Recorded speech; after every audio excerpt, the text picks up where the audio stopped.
So I've seen things from a player's perspective, been involved in bargaining, and the one thing I know that nobody wins in a work stoppage. So, our number one priority, and my number one priority in my position with the Packers is to get a deal done. And so that's, the number one focus is to reach an agreement with the players, and to reach an agreement not only that works for the owners, but also for the players. And we want an agreement that allows us to continue to grow the game. And we're very fortunate. The NFL is unquestionably, the strongest professional sport league. I guess I shouldn't say unquestionably. I'm a little biased, but it's obviously a very strong sports league. The ratings are great. The league is doing well. And I think a lot of it, quite honestly, is you go back and you look at it over the long arc of history.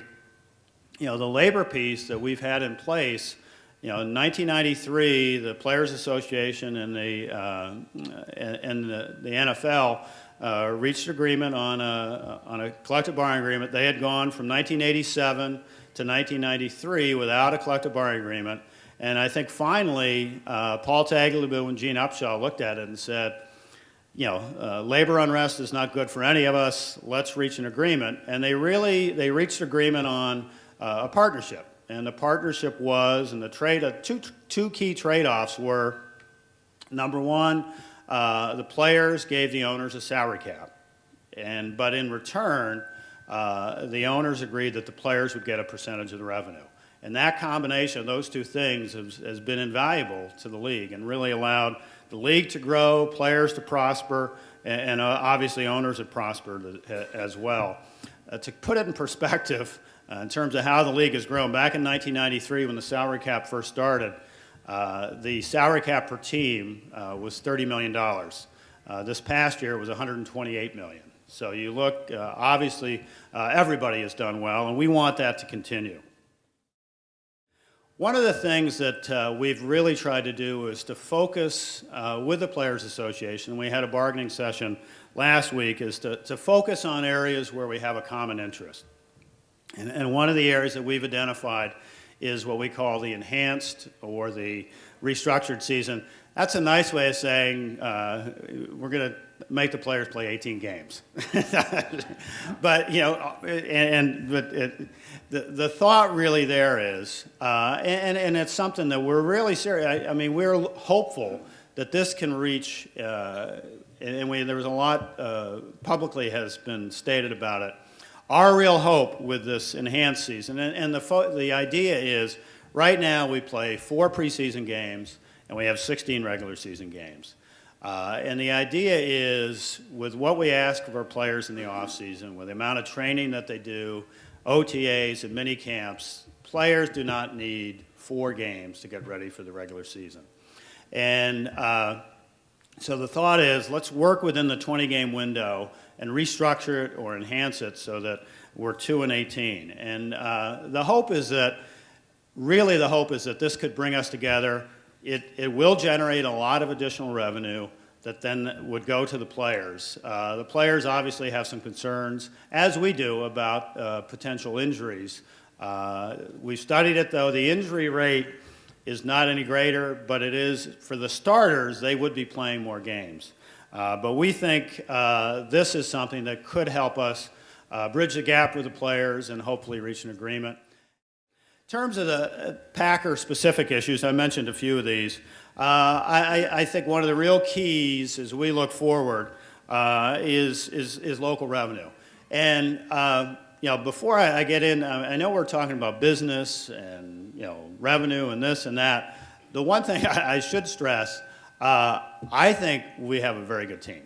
And I think we have a chance to have a good year. And people in my positions, you don't want to set expectations too high, but I think we have a chance to have a very good this year.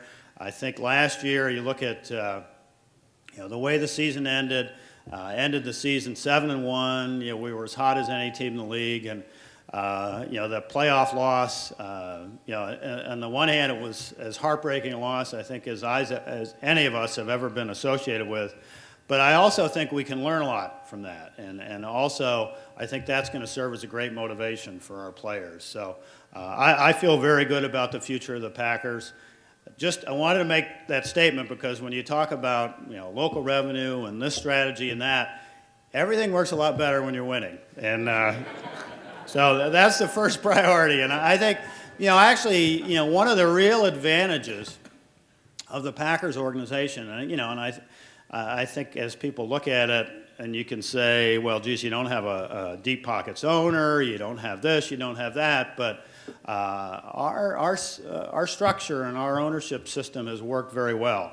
And I think one of the things that really gives us an advantage is, we have people that are the sole organization, the sole purpose is focused on winning football games. There's not a profit motive. It's doing whatever we have to win football games. And I just wanted to state that.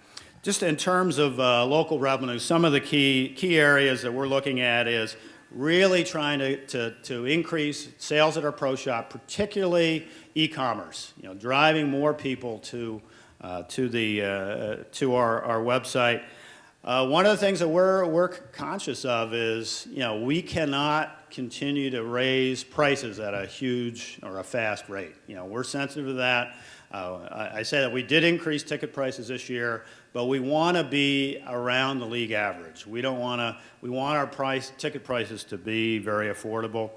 One of the things we're looking at, and I can get into specifics if you have questions, is we're looking at a potential expansion of the stadium. Some of you may have read, I think it was actually reported here in the Milwaukee paper about focus groups that we have looking at different seating options in the south end zone.